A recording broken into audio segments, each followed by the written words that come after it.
দল গুছান, মন গুছান, শরীর গুছান, টেবিল গুছান, সম্পর্কগুলো গুছান, পাশাপাশি স্বপ্নগুলোও গুছান।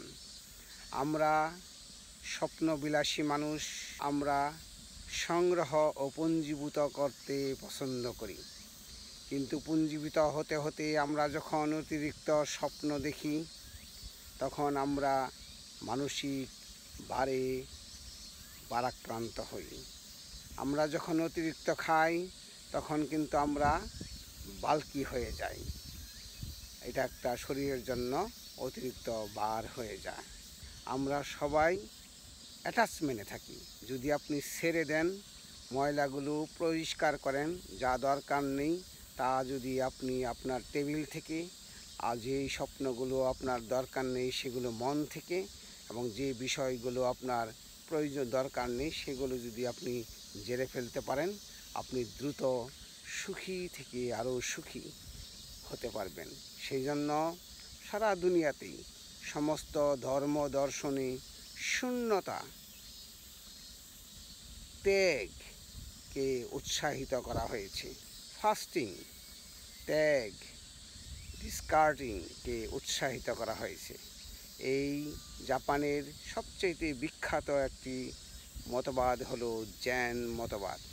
এই মতবাদে ডিসকার্ডিংকে, গুছানোকে উৎসাহিত করা হয়, যা শুধুমাত্র জেন ফলোয়ার না, প্রতিটা জাপানি তাদের ব্যক্তিগত জীবনে চর্চা করে।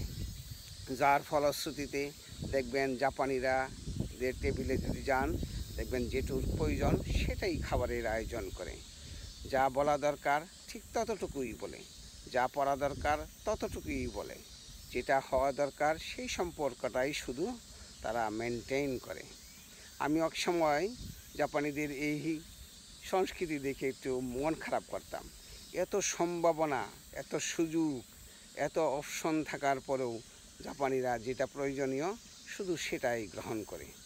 ফলে কি হয়, সব জাপানিজ শান্তিপ্রিয়, সব জাপানিজ থাকুক বা না থাকুক সুখী, কোনো অভিযোগ নেই, কোনো অভাব নেই। তো বেশি স্বপ্নবিলাসী হয় না, যার জন্য তারা কষ্ট ভোগ করে না।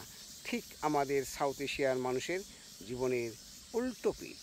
অপ্রয়োজনীয় জিনিস, অপ্রয়োজনীয় স্বপ্ন, অপ্রয়োজনীয় বিষয়গুলো মন থেকে যদি ঝেড়ে ফেলতে পারি, মন প্রশান্তিময় হবে।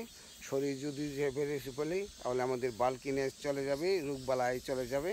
আমাদের টেবিল থেকে যদি ঝেড়ে ফেলি তাহলে কাজ অনেক সহজ, সুন্দর এবং আনন্দময় হবে।